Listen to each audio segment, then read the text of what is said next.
All right, a pleasant afternoon, everyone. And on behalf of Taylor's University School of Education, we would like to welcome you all to our online panel discussion entitled Cyberbullying, Is It an Overrated Phenomenon? I know it's worth the wait. We've been waiting too. So it's good to have you here with us. And this afternoon, we'll be having, I would say, a very insightful discussion because before, while waiting for all of you, our panelists and I have had a pre-discussion, and it was quite a very interesting discussion before we all had you here. As we all know, cases of cyberbullying among children from different parts of the world have been well documented over the past 10 years. Despite the prevalence of cyberbullying, it is still unclear how schools strategically address this issue among students, particularly in Malaysia during the COVID-19 pandemic. This afternoon, we are joined by 4 field experts who will share their insights on cyberbullying cases, especially at this time of the COVID-19 pandemic, when students are very much exposed to cyberbullying due to increased access to digital tools and social media platforms. 2 teachers from Nexus International School will be joining us this afternoon to share their perspectives and experiences in handling cyberbullying cases among primary school students. Please allow me to welcome Ms. Janine Grasby and Ms. Siti Zaleha Maulad Abdul Hamid. Welcome, Ms. Siti and Ms. Janine. Our next panelist is Mr. Surendran Pillai. Mr. Suren currently works as a psychology officer at the Psychology Management Public Service Department, JPA of Malaysia. He is a registered counselor and practitioner who has dealt with a number of cases of cyberbullying among Malaysian students. Let's all welcome Mr. Suren. Good afternoon, Mr. Suren. Also joining us this afternoon, please welcome Professor Dr. Nini Chan, who is currently the Dean of the Faculty of Social Sciences at UCSI University. She has published several papers on cyberbullying among students in Malaysian schools, and it is our privilege that we have her with us today as she shares her research findings and perspectives on cyberbullying. Good afternoon, Prof. Nini. And I am Dr. Joseph Velarde from the School of Education, the moderator of today's panel discussion. Welcome to our panelists and welcome to all our participants joining us on Zoom. And again, thank you very much for your patience. And for our participants, we will have an open forum immediately after our panel discussion. And that's what I promised. I think it will be more interactive later. You know? And I think our panelists are looking forward to a very interactive open forum later. For your questions or opinions, please feel free to post them in our chat box, or you may use the Google form link or scan the QR code, which can be found on the screen for your questions. Okay. So towards the end of this event, we will be sharing the link and the QR code to the feedback form, so you can share your thoughts and your feedback about this event, and also to capture your attendance for your e-certificate. So please stay with us until the end of our panel discussion. Okay. Now let's get the ball rolling. Okay. To our field experts, let's start with the definition of cyberbullying. How do we define, or how should we define cyberbullying, Prof. Nini, based on your research? All right. Good evening, everyone. Thank you for inviting me to this panel. And the definition of bullying and cyberbullying, I would say that the two are very closely linked. So what we, in the research literature, it tells you, and famous authors like Smith and Allworth have actually defined it as an act of aggression. And the 2 areas that we need to look at is that the act of aggression is actually repeated, all right? And it continues, you know? And the other thing is that it has negative consequences on the victims. So this is very important. And in cyberbullying, it is the same act of aggression that is repeated, even more so, because whatever is done can be actually forwarded by other people as well. And then that becomes, in the cyberbullying, that means that it transcends time and borders, boundaries, so it's repeated even more times. And the impact on the victims could be perhaps even more, greater in magnitude. Thank you. So from that definition, what are the commonly reported or documented cases of cyberbullying according to your research? I think this one would vary country from country. So, but the general agreement among the, in the literature of research on cyberbullying would be that there is a lot of name calling at the adolescent and young people's level. There's also things like, rumor mongering. My research tells me that from the secondary schools, for example, they tell us that these people are able to turn black to white and vice versa, because they ruin people's reputations. And there's things like cyber stalking as well, These are the aggressive acts that continue. So these are the most important. Flaming as well. So it depends, on the context of different cultures also. But in Malaysia, from the secondary school literature, is actually more of name calling, rumor mongering, going to, there are also cases where they go in and tamper with the IDs of people and then keep on mocking them, things like that. So these are the usual ones that has been seen in the literature. Okay. Thank you, Prof.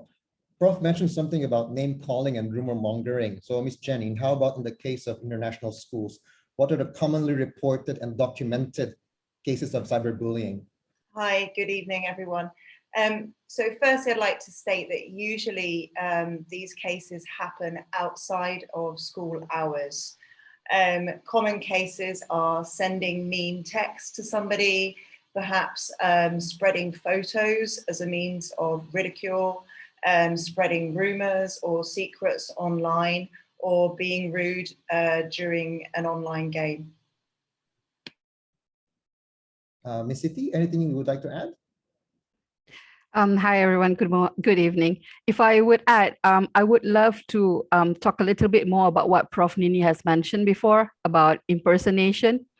I'm not sure the severity of the act of doing this online, but I'm sure at any point when we organize either Gmeet or Zoom meeting, we will have unanticipated participants who will use some other learner's name and started asking out of tangent questions. And this is an act of deliberate to falsely identifying as the target. They can also post and send material that shows the target in a bad light or interferes with the target's relationships with friendships. To add on to what Ms. Janine has said as well, most of the time, all these activities happened outside of school hours, but we are conducting and observing from time to time as well. And to add on to impersonation, cyber stalking is one of, I'm not sure about the research body of it, but this is something that we teachers have commonly observed as well, including the repeated harassment threats of harm. It could be intimidating as well. And this is how, because sometimes being online means there's no boundary as to who you make friends with, who can see your account. And when things happen outside of school, and if the group of people who are involved in that are from the same school, it will then escalate to school. And that is the level where we teachers will start observing and seeing some of the cyberbullying patterns happening. Thank you, Ms. Siti. Ms. Janine, I know you've been working with Nexus for quite some time now, for years now. How would you describe the reported cases of cyberbullying before and during the COVID-19 pandemic? So obviously during the pandemic, there was more exposure to devices. More people were using devices. I think what has become aware is that if we want our learners to become digital citizens, they need to become responsible. So we are even more aware that they need to be making the right decisions. So that's the thing that's really been made aware to us at Nexus, that we need to give them the skills to be able to make the right decisions and responsibility. So how would you describe your students in terms of their capability, their capacity to be socially responsible? So I teach actually 7 and 8-year-olds. And what we do, and we do this in all our classes, is we have the code of conduct. And that is an agreement, which actually it comes from the learners as well, where they come up with statements of what it is to be a digital citizen, and they will agree to do all of those things. They will sign it. Now, we will even start this in early years because we are a one-to-one school. It's very important that the learners are responsible. Now, if something is to happen, we will immediately refer to that code of conduct. Now, that might be something that isn't actually cyberbullying. That might be where we see that they're doing something that we didn't agree to do. They're not being responsible. So straight away, we need to refer to that. Okay. Ms. Siti? I know you've been only with Nexus for more than a year, right? At least a year. Yes. Based on your observation, what can you say about the cases of cyberbullying before and during the pandemic? In general, I would say because the exposure to devices is more, because generally learners will spend 8 hours being in front of the devices. There is no separation between what they can do during school hours and after school hours. So I believe that in terms of exposure, there are more opportunities for cyberbullying to happen due to this. So I think we've mentioned several things about exposure. So aside from exposure, which could be a possible cause, in your experience, Mr. Seren, as a counselor, what are the causes of cyberbullying among Malaysian students? Right. Hi, good evening, everyone. It's nice to share with all of you here. Now, looking at causes, we cannot define one absolute cause for a person to resort to bullying or cyberbullying. You know? So the common three patterns that we can normally see is that one is they try to overpower, gain power or attention through bullying another person. Roots towards the act of giving back. Giving back. Most likely they might have been having a disturbed childhood. They themselves would have been a bully victim when they were very vulnerable some time ago. So now when they are they are able to give it back, finding someone who's more vulnerable than themselves, then the act of bullying comes in. And cyberbullying, I mean, what better way to do it when you are able to do it from the comfort of your room, and you can use pseudonyms and covertly. So one being in bad parenting, abusive parenting, bad childhood, disturbed childhood, for example, or being a bully victim could be one way of a person to resort to cyberbullying. Another one is we can see a pattern where people would like to compensate their shortcomings, their personal weaknesses, through bullying. They might be a person who have lack of confidence, weight issues, relationship issues, self-esteem issues. So when they have got this cyber where they can have control over somebody else, so they tend to gain attention or overpower people through these possible ways that they have. So this could be another reason why people do cyberbullying. For example, if I were having a self-confidence issue, I would resort to compensate myself, saying that I'm not so bad compared to you, and pinpointing someone else, like the examples given by the teachers just now, by using pseudonyms or, acting on behalf of somebody else. That's another pattern. And there's also another pattern which is very difficult to manage, is people who do it for the fun of it. They might have some psychological issues, narcissistic tendencies, just to see for the fun of how people go through this ordeal when they are defamed, and so they just enjoy doing that, so this could also be a reason why people resort to cyberbullying. So these are the three common patterns that we can somehow conclude. But at times, it may cut across. They might have even the first suppression of anger and hatred. They also enjoy bullying other people. At the same time, they do have certain shortcomings. So can you imagine the severity of the seriousness and the level of bullying that is going to happen when that is the issue? Yeah. Thank you. So how about in your school, Miss Jenny, Miss City? As I want to offer a perspective as a teacher, because like you mentioned, I just started joining Nexus. So I think in general, I would like to echo what Dr. Surin has mentioned about how the cyberbullies are gaining attention and compensation. But to give you another perspective, sometimes the cyberbullies are the victims because they are out for revenge. So sometimes when kids are being bullied, they often seek revenge instead of coping with the situation in a healthier way. The motivation for the victims is to retaliate, to compensate for the pain that they have experienced. They will feel justified in their actions because they have been harassed and tormented. So we call these bully victims. They want others to feel what they have felt and feel justified in doing so. So by cyberbullying others, they also may feel a sense of relief and vindication for what they have experienced.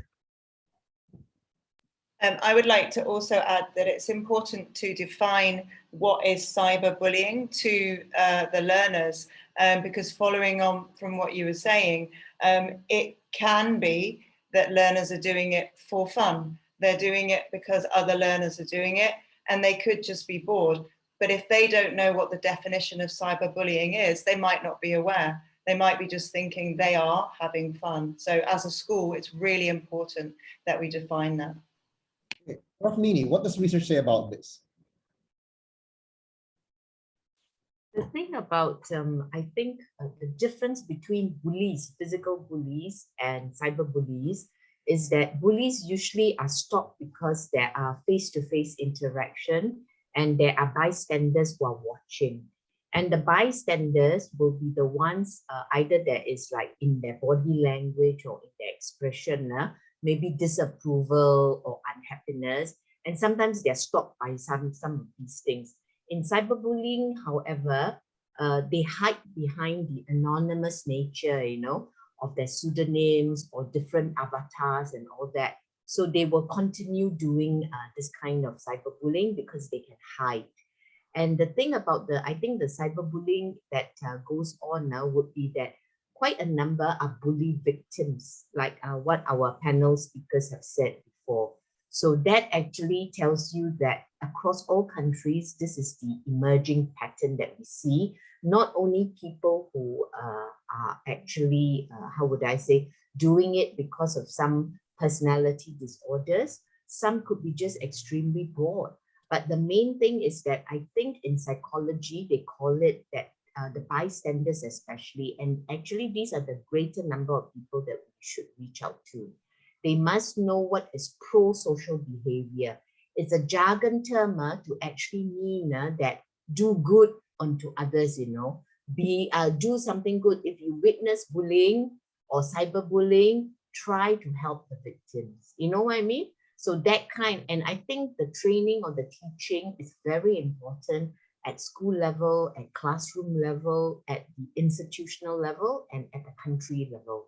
Because if we do not have this kind of policies or this kind of practices, a lot of young people and children, we're talking about primary school, they become, I think, desensitized. They use the word, because there are so many of all these video playing games. There are so many of all this name calling all over the place.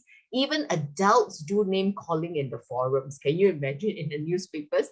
And we are poor examples, I would say, for the young people. So what happens is that the young people will assimilate this kind of behavior and they think there's nothing wrong to name call because their fathers, their uncles, their mothers are doing that, you see. So we have to come out with policies that actually tell us that what is right and what is wrong, you know. So I think this is where we should be taking a stand. And I know that the Ministry of Education, Ministry of Higher Education are working towards all this. We're also working towards a cyberbullying law as well, you know. So, but in the meantime, at the ground level, we all must do our part. Okay, thank you. Okay, so we've touched based on the different causes of cyberbullying in terms of psychological, behavioral, environmental. Let's talk about effects now. How about its effects on students? In what ways does cyberbullying affect students, Mr. Suren? Right. So effects-wise, definitely there are effects on both. Both for the person who does the bully and also for the students, for the victims. If you are looking at the victims, for instance, they can definitely, by constant bullying, like what Prof mentioned, the definition is there is repeatedly done. So constant bullying towards them can obviously develop self-esteem related issues. They can become incompetent. They start to believe things that are being told to them. They start to believe that they are incapable of doing things. So they might have lacking of confidence, lacking of social skills. They may look at themselves in a very negative way. So self-pity may happen, and all throughout it can cause them social phobias, unable to perform, and they will withdrawal from open activities and stuff. So it's going to take a very huge toll on self-development, and they could resort to be very passive, if they take this negatively. But if they take this as an issue where they want to seek revenge, like what teacher Siti mentioned just now, they themselves can turn out to become bullies. Like I mentioned to you just now, it's going to be, I'm just waiting for the right time for me to give back, and I'll turn up into another bully. So the process throughout made them to become a bully when the time comes. This could be also contributing to a never-ending cycle of the bully. On the person who's doing the bully, there is also effect on them. Continuous act of bullying can result in self-esteem issues among them themselves. Also, they feel very powered when they are in front of their laptops or their device or gadgets, but then they won't be able to be as confident as they are when they are bullying in the physical activities or programs, because back in their mind they have this guilt conscious knowing that they are a bully, and all this embarrassment, all these shortcomings will be something they collect to aggravate their bullying once they are back in their safe zone. So they would also have self-esteem issues. They might also be having phobia for social phobias. They will be embarrassed of themselves. And there could be a lot of triggering factors. Whenever people speak about something, they could trigger their guilt, and this can also cause withdrawal. And if they also take it in a very destructive way, they can turn out to be even worse people to bully. They can carry this along in their workplace as they adult, and could turn out to be, narcissistic personality disorder. They could be in abusive relationships and stuff. So it does has more harm than any good at all for both the victim and also for the bully. Okay, aside from self-esteem issues, Ms. Janine, what have you observed among cyberbullying victims or perpetrators in your school? So learners often blame themselves, and there's an element of shame. And if this happens, the learner maybe does not want to share that, and they are in solitude. So that's why it's so important that the whole community become listeners, and that the learners know that if they go to somebody in our community, they will listen to them. Also, we need to think about the parents. As with all bullying, parents feel it's out of control. Sometimes they're not aware of it. And when they are aware of it, it's in an environment they're not familiar with, usually the school. Now let's think about it with cyberbullying. It's online, and many parents might feel intimidated because they may have a lack of knowledge with technology. So you've got this other environment where their child is and they're being bullied. So just to say again, we must make sure that we are listeners so that the children will come to us. Ms. Siti, is there anything you'd like to add? If I could echo what Dr. Nini said about name calling, and it has become a norm in our normal conversations, and adults also do the same thing. This could tie up very nicely with what Ms. Janine said as well, like how do we set out the parameters? How do we actually define cyberbullying to our learners and our children for them to understand? I think if I refer back to one of the PSHE lessons I had a couple of years back, we talked about cyberbullying, and we talked about reenacting some of the incidents in real life, just so that we could trigger some responses from the learners about, would you actually do that in front of someone else's face with whatever that has been typed out, said, posted, and mentioned? And to talk about the trolling culture, it's like a culture now. I've been enlightened by my learners for this. Especially when harassments are aimed at their physical appearances and looks. Teenagers and learners in general will start to dislike themselves and tend to be a bit more reserved because they see themselves as less appealing to the others. They may start to feel ashamed to show up in public or socially interact with others. And I feel that this is a great revelation to me as a teacher, because often more than not, in a classroom, when we see learners who are nice, quiet, reserved, the only thing in our mind is, oh, how can we make them speak more? Oh, they need to be social with each other and everything. But we never know that the underlying reason, one of that could be that they have experienced some sort of cyberbullying that, at some point have crushed their confidence level. So Prof. Nini, in the Malaysian context, what does the current research on cyberbullying say about how it affects our students? I agree with all what the panelists have said, and I would say that it causes depression, anxiety. There are a lot of disorders that are going on now, and I think it's in the Ministry of Health plan now, that states, I think it's 2021 to 2025, the strategic plan, and they mentioned that the mental health of young people and children has deteriorated so badly. Okay, so badly is my own words, has deteriorated, okay?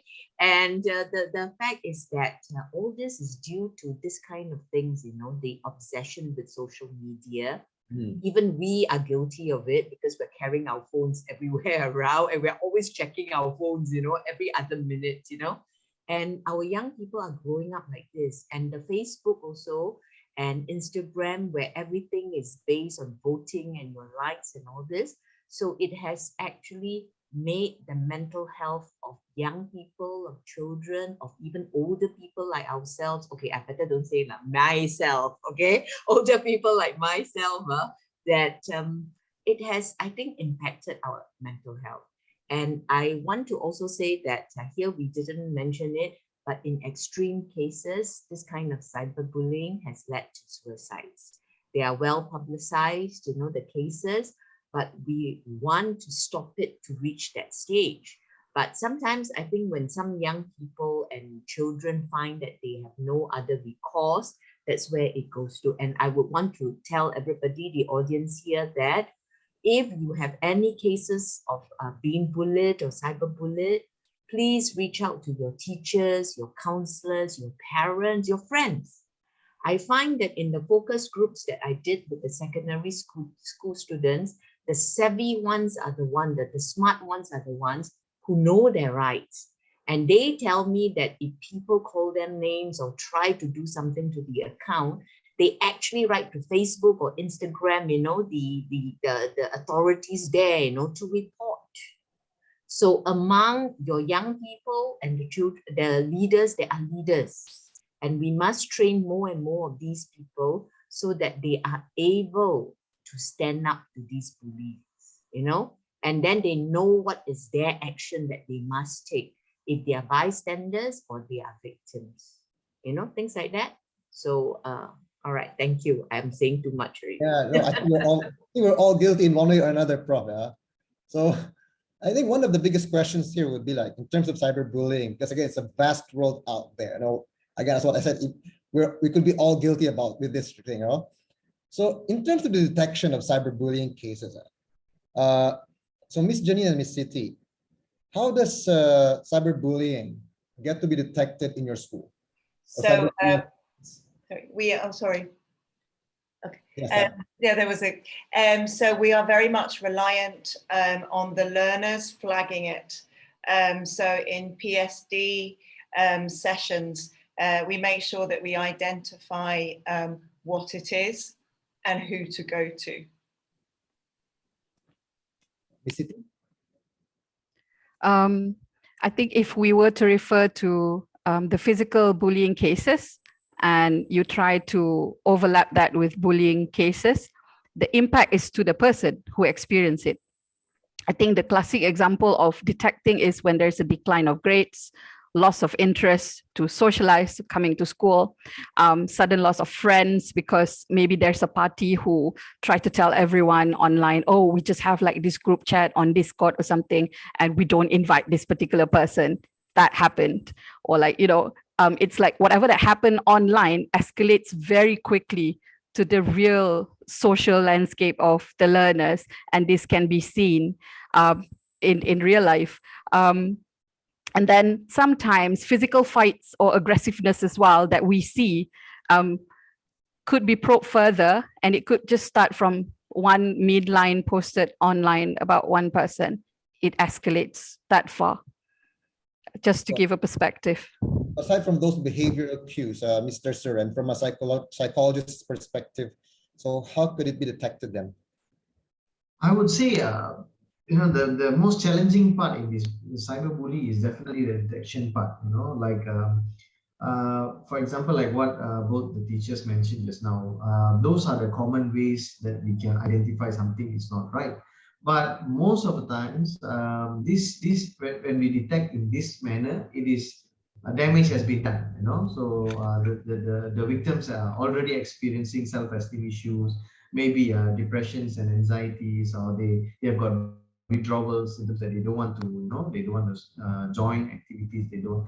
So this is the biggest challenge to identify, because by that time you have got two things going on. You know, when the psychological intervention is planned out, we need to find ways to stop and at the same time help the victim. So by now there's two things that we need to do. Whereas if it's detected earlier, we can just, you know, put a stop to what is happening, and the victim can develop themselves, you know, once the bully is not happening. So that's the very challenging part. And why this happens is because psychologically, if we observe the pattern of the victims are definitely passive. You know, they tend to become very passive. They are not able to speak up. You know, they go silent. And the art of this bullying is that, you know, for example, you know, I hope this is not triggering, but it's just an example where if a person is bullied saying that you don't have the courage, you know, you are not able to say anything correctly and stuff. So when this is ingrained in their mind, for them to call out for help is an act of affirmation what the bully said just now.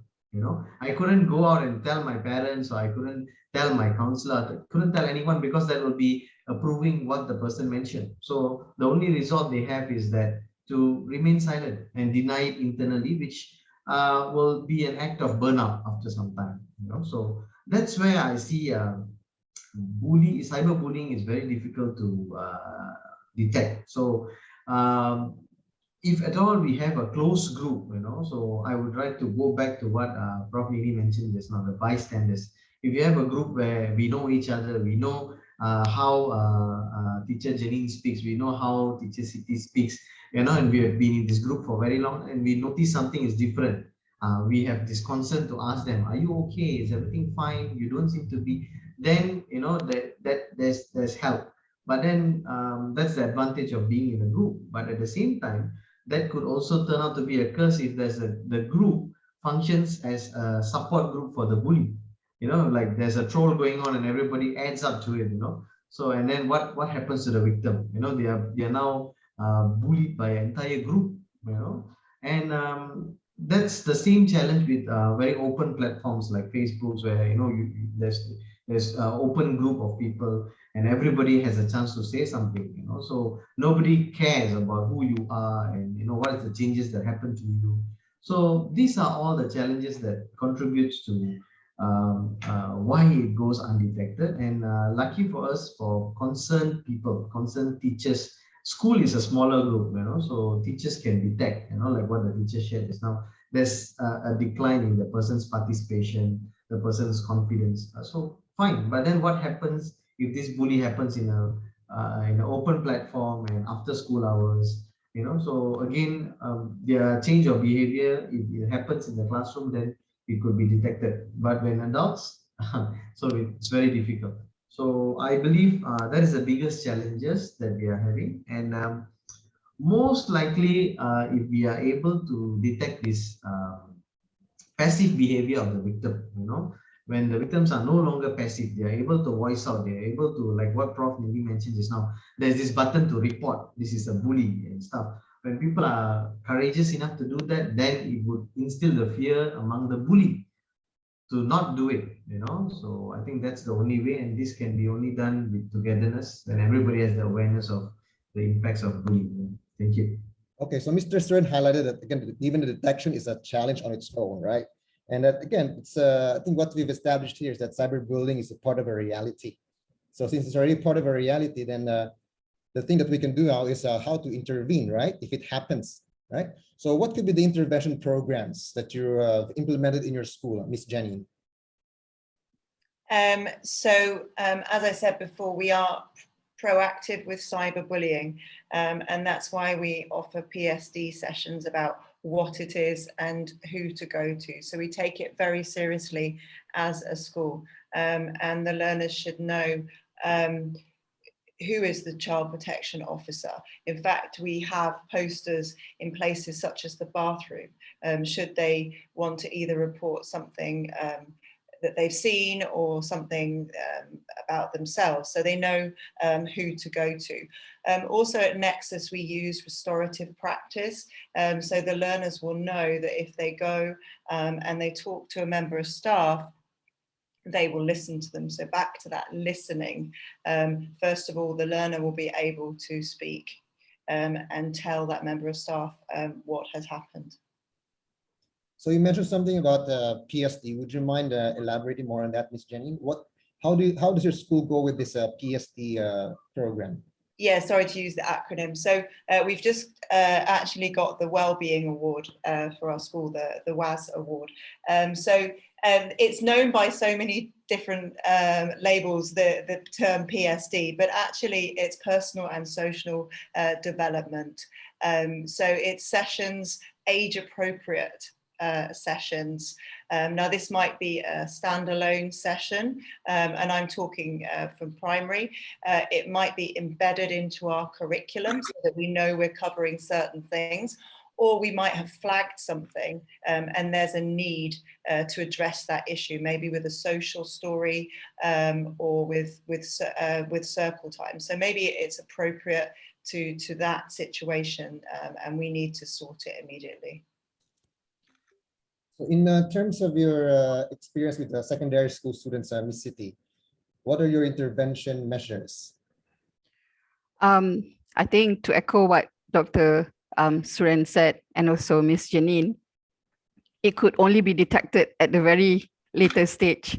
But when it comes to intervention, this is my experience from previous schools, and I'm using acronym as well. We had PSHE, so Personal, Social and Health Education, which very much parallel to PSD as well. And one of the core elements that we have there is about digital citizenship. And this is where the child or the learners is getting messages about responsible internet use from all the adults in their lives and at home and at school as well. So we talked about consent.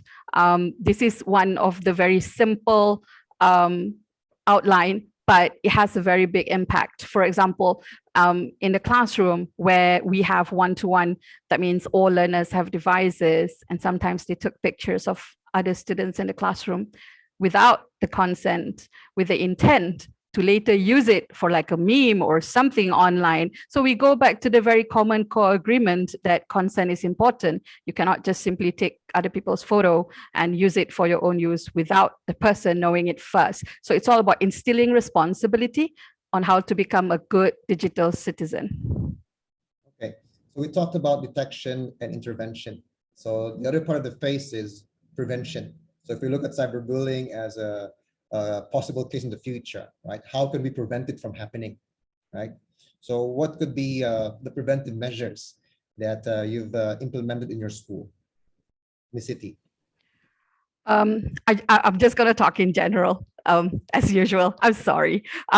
Because I read this about the statements that Justin Patchin, the co-director of Cyberbullying Research Center, and he mentioned that schools have found success preventing cyberbullying through broad efforts, though including social emotional learning like PSD, PSHE, and school climate-based programming. So the efforts to improve the climate of school in general aren't specifically designed to address cyberbullying, but they will have an effect because it's about the culture that we are enriching the learners to be exposed with. It's about the kinds of words and mindsets that we are trying to instill so that they can apply it throughout all various approaches in their life as well. Okay, so Ms. Siti gave us a more general perspective, right? So what about Ms. Janine from a classroom perspective or a school perspective? Okay, as I touched on before, online safety is actually embedded within our curriculum throughout the whole school from early years right up to IB. So you have this curriculum where it's embedded and there are particular learning goals, but also we provide workshops for the parents and for all members of the community. So again, everybody is aware of what it is and who to tell. Okay, maybe just to add on to this, Ms. Janine and Ms. Siti, as teachers, how do you deal with cyberbullying cases? How do we personally deal with it? Yes, as a teacher. As a teacher, I will, if I'm aware that there's something, again, I will want to listen, and then the next thing, I will know who I need to talk to. So it's part of our safeguarding policy, and then I will talk to that person. Ms. Siti? To echo to that as well, of course, when an incident happened, we always approach it using our restorative practice principles as well. And when it comes to safeguarding, there are like policies that we have to follow in terms of steps, because as much as we want to help, as much as we want to intervene, there must be also steps so that the well-being of both parties are well being taken care of, as well as their rights from safeguarding perspectives. Earlier, Prof. Nini mentioned something about federal policies that are also already in place to fight cyberbullying. How about in your schools, Ms. Janine? You mentioned earlier too about the programs, right? So what are the existing policies in your school to help address cyberbullying? I have a list in front of me because there are so many that tackle this subject because it's so important. So we have our behavior management policy, acceptable use agreements, anti-bullying policy, e-safety policy, professional expectations for staff. But you know, it's good to say, oh well, we have all these policies, but are these policies put into place? And that's why I spoke earlier about having that age appropriate conduct contract within a class, so that you're making, so that it's at the learner's level, and that's the policy that you're making for them and they're signing. Prof. Nini, based on your extensive research on cyberbullying, what could be effective measures to address cyberbullying in schools? And maybe to lower the number. I would say that actually the literature that has some success, on the successful policies would be a concerted effort on the part of all parties involved. That means the principals, the deputy principals, in charge of discipline, the discipline master. Also, I would say that counselors also have to work with them, teachers, and also parents, because you cannot leave these people out. They are the ones who are also impacted. So you need to get all these, we call them the stakeholders, to come together and actually brainstorm and come up with some issues. From my research, actually the secondary school students said that our policies, at the Malaysian schools for cyberbullying is almost nil, because it's a new phenomenon, and we can't kind of quite grapple with it yet, you see. So they want very, young people, you'll be surprised, they want very specific boundaries and specific things that need to be done. So they say, why can't we have very specific policies on cyberbullying that actually is like bullying? So you know that if you do cyberbullying, this is the disciplinary action that will be taken for you, and like how many penalty points are deducted, whether you are actually not allowed to come to school after a while if it's a repeated, action. The other thing is that from my research, it actually says that in Malaysian schools, and I'm talking about the national schools, the young people do not see bullying and cyberbullying as separate phenomena. They actually see that bullying, like one day you can have a group of people throwing tomatoes at a particular victim. And then it continues, at night through WhatsApp. Because all Malaysian schools, classrooms, and even at the university, we actually have WhatsApp group for every class, and the teasing, the name calling, the exclusion, sometimes, the deliberate exclusion comes, and continues online through Instagram, through WhatsApp group. And then there are a lot of bystanders who then comment, so this is where it heightens or multiplies the effect on the victim. And then the next day when they go to the class, they are reminded again, because people will tell them, oh, yesterday, this is what happened and all that. So they see it as a totally interrelated phenomenon. And that's why I say that schools, and I think we are grappling with this, there's going to be a law on cyberbullying soon. So in that sense, I think, but in the meantime, we need to, like I said earlier, work and save as many as we can also, not at the last stage effort, and this is where I like to share, actually it's not only the teachers observing, you got to train the young people and the children to be able, and some are more courageous than others, okay, some are braver than others.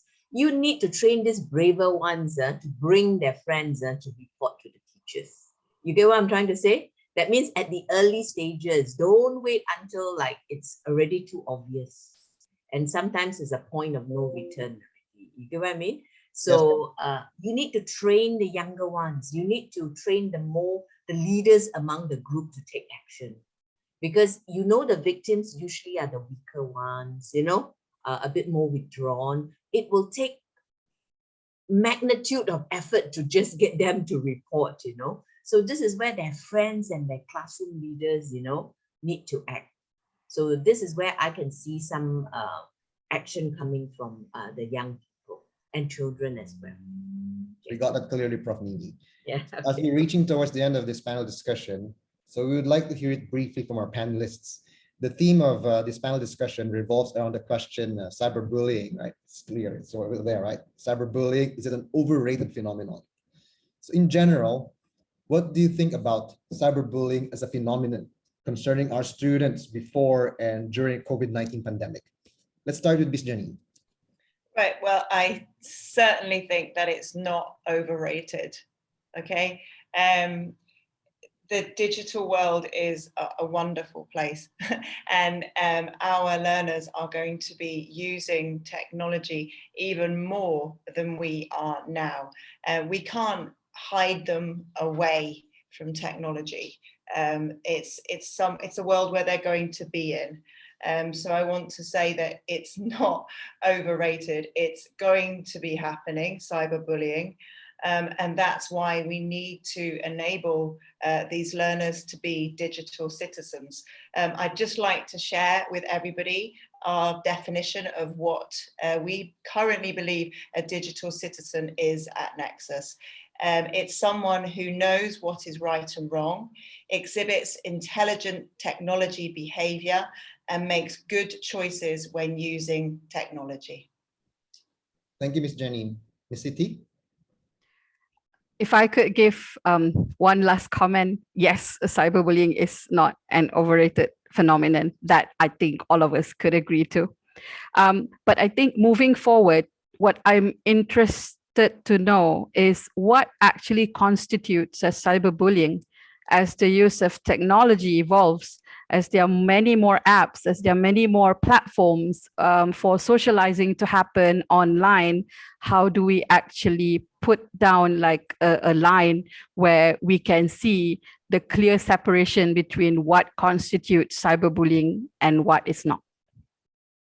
Thank you, Ms. Siti. Mr. Suren, please. Yeah, right. Definitely, I would echo to what the both teachers have mentioned. It is definitely not something that is overrated. And to add on to that, it is something for real. I think there are people who still take this very lightly, and they feel like it's part and parcel of growing up. Just don't they just ward off when people trying to say that I feel I'm bullied. So we have to move away from all this. And what I would like to add on to the beautiful discussion that we had just now is to make it a culture. We have to make it a culture where it's a big no to anything that signifies cyberbullying. We have to. It should be treated like, oh no, this is not something right. You cannot do this. Because why I'm saying this is that we are at the point where we are celebrating the wrong cultures at times. Whereby when we see someone does something very drastic and everybody shares it, we make it like it's something, something to focus on instead of looking at how to stop it, So, like what Prof mentioned just now, our parents do it, our uncles, aunties do it, name callings and, just mockery and stuff. And this has been become something like, it's a normal thing, it's a culture. And we have to unlearn this and come up with a new culture where bullying is a big no, hurting another person is definitely a no.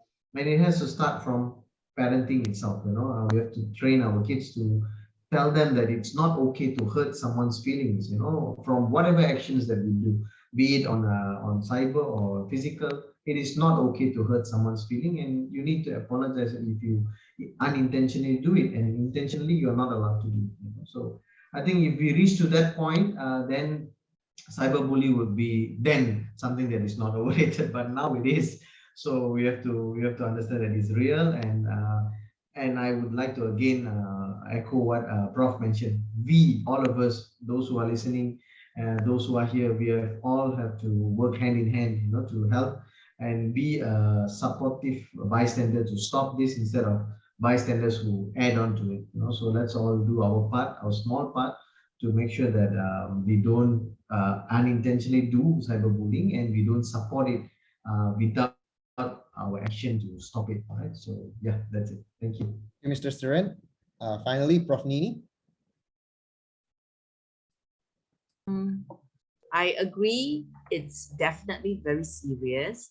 It's a problem that the entire, I think, universe in our planet needs to work on. As long as there's technology, this is something that has emerged as, I would say, a negative consequence of the use of digital technologies, you know. So I would tell you that I forgot to add in another important stakeholder. In some of the programs like Media Heroes in Germany, for example, that is aimed at preventing cyberbullying, they actually incorporate the role of the police. So there are some American videos also that show that, where they show the police coming into the school to deal with some of these disciplinary cases. And that's important because I think the young people and even the parents of these young people need to realize that there are legal consequences. There can be criminal charges filed, you know. So the role of the police is actually a deterrent. So this is important, and we need to include them in any policies that we work on cyberbullying. Okay, thank you. Thank you very much to our panelists. So I think the next question would be, can we put a stop to this? But that one, I think we'll talk about it in our next panel discussion. Can we ever put a stop to this menace, cyberbullying? So thank you very much to our panelists for sharing with us your insights. So I hope if you could just give them a round of applause. I think it's a good thing about Zoom now. If you could give them your heart, your smiley, okay? Thank you very much to our panelists for sharing with us your insights and experiences in dealing with cyberbullying. At this point, we would like to open our lines to our participants. Okay, so if you've got questions, okay, so you may use the chat box, or you can scan the QR code there. Okay, so you may use the Google form link or this QR code, or you can just directly type your questions in the chat box. Okay, also if you want to verbally or orally air out your questions, please do so. Okay, just unmute. Okay, if you can show yourself, wonderful. Okay, and our panelists will be very much willing to take on your answers, their questions.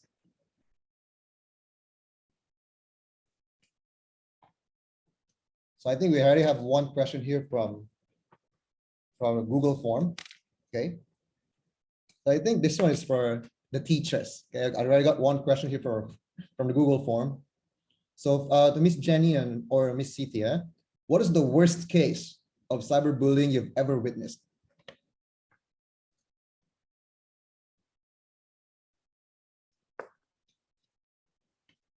So to our teachers here, or even to Mr. Suren, maybe.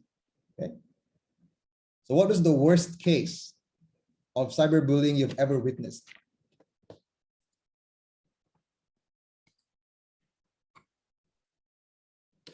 I'm so sorry, but I don't think I have reached that stage as of now. I'm not sure whether we've seen that.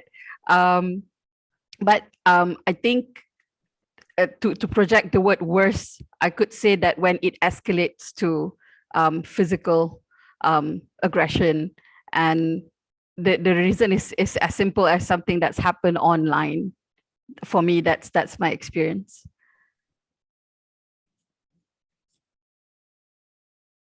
Miss Jenny, any memorable case? No, I think I'd have to echo what Miss Siti is saying. Okay. So if you've got questions, please feel free to use the chat box, or if you've got any concerns or thoughts you would like to air out to our participants today. Okay. Our panelists would like to hear from you.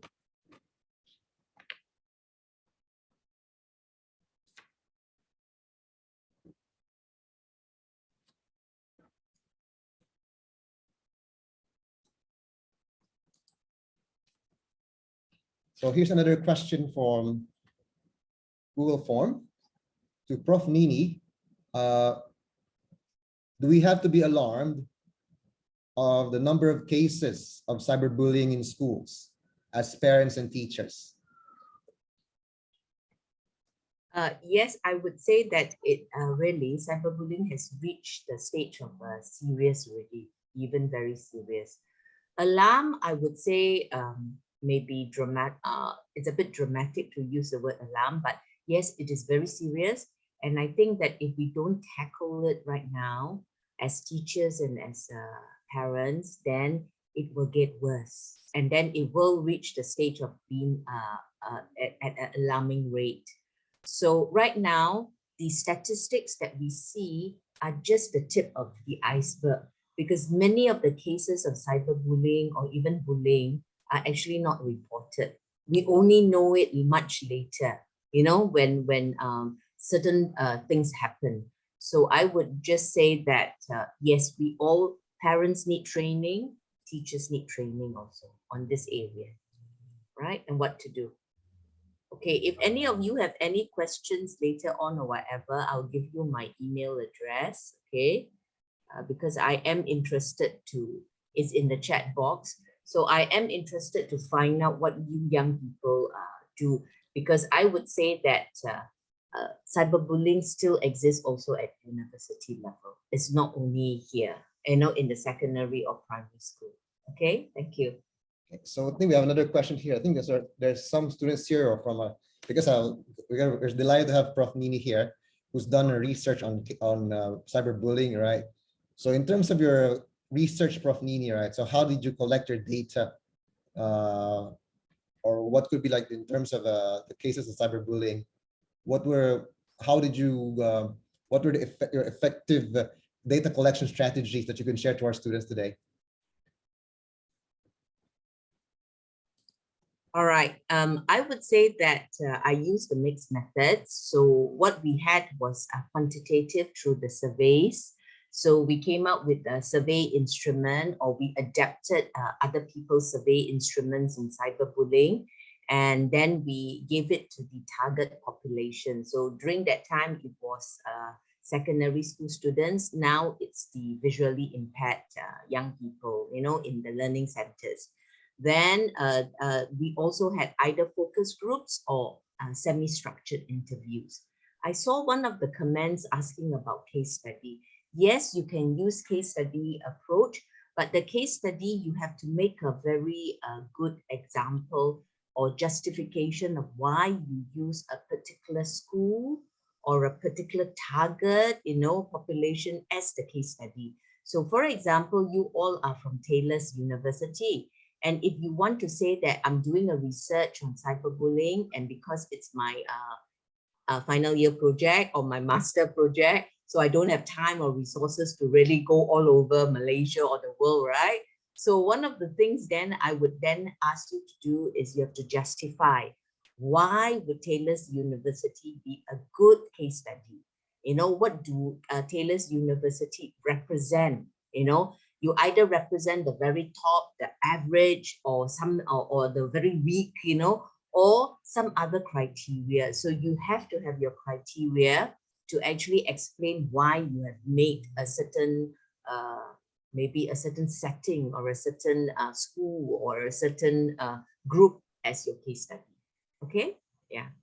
Thank you. Maybe our last question for today, for our panelists. What are the awareness campaigns that are available for parents and teachers?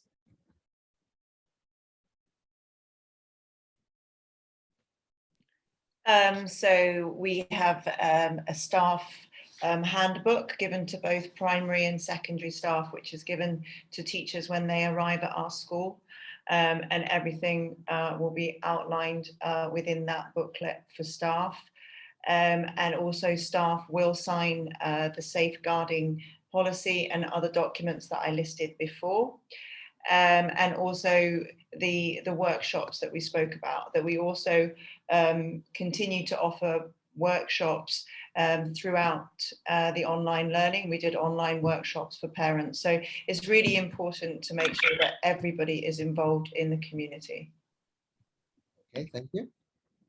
Mr. Suren, Mr. Siti, anything you'd like to add? I echo 100% what Ms. Janine has said. Okay. All right. So, okay, I think there's another question here from Google form. For Mr. Suren, what kind of counseling do you usually give to victims of cyberbullying?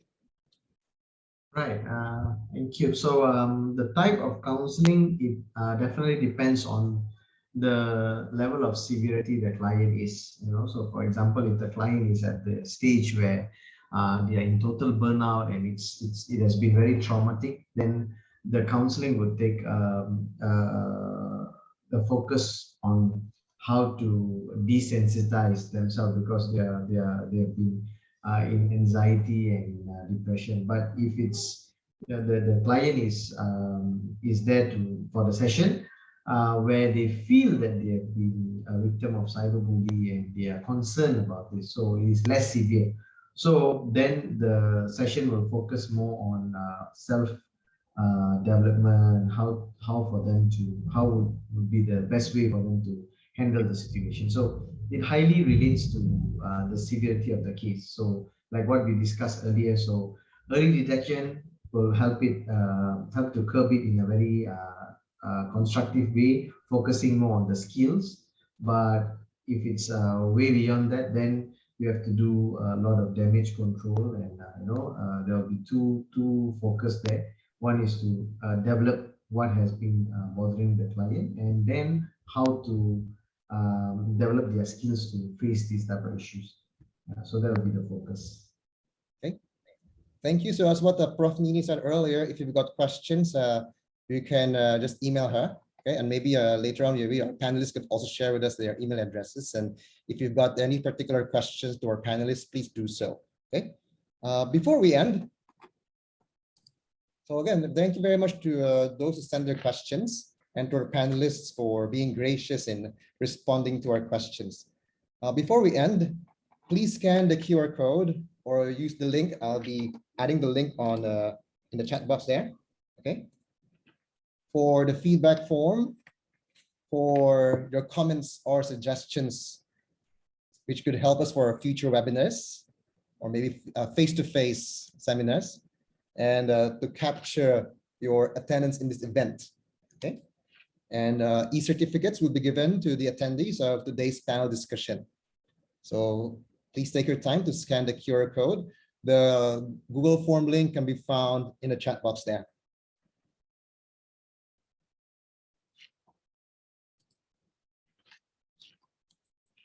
And just to recap, okay, our experts this evening shed light into the common cases of cyberbullying in Malaysian schools, and how schools and educators have employed various detection, intervention, and prevention measures to address cyberbullying among primary school students and secondary school students, particularly in the context of international school in Malaysia. Okay.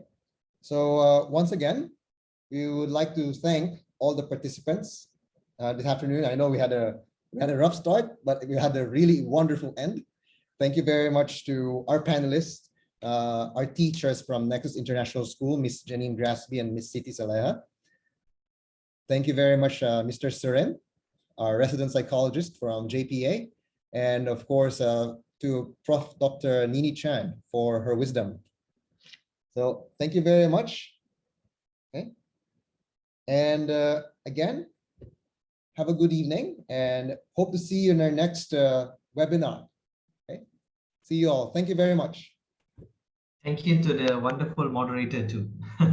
Yes. Oh wait, before I forget, yeah, can we have one group photo to those who are here?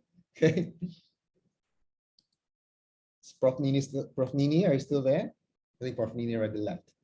Okay, so let's just have a group photo to those who are here.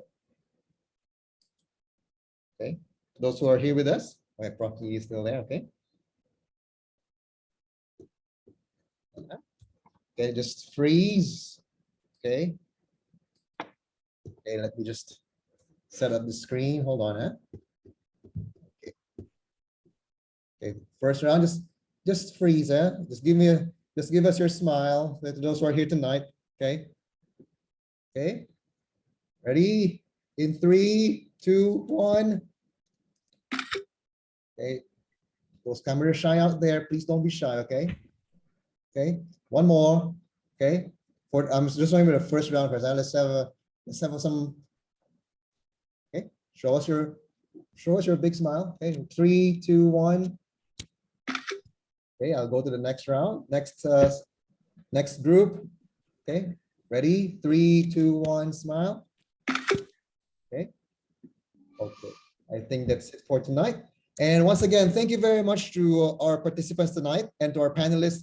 It's such an honor. And I hope that we all learned something from this and we could all hopefully put a stop to this cyberbullying. Thank you very much and have a good night. Thank you. Keep safe, everyone.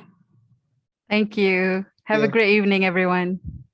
We will send a photo to your email to you together with your certificates. Okay. All right. Good evening. Enjoy your weekend, everyone. Miss Jenny, Miss CT, and Dr. Nini, thank you very much. Okay. Mr. Suren, thank you.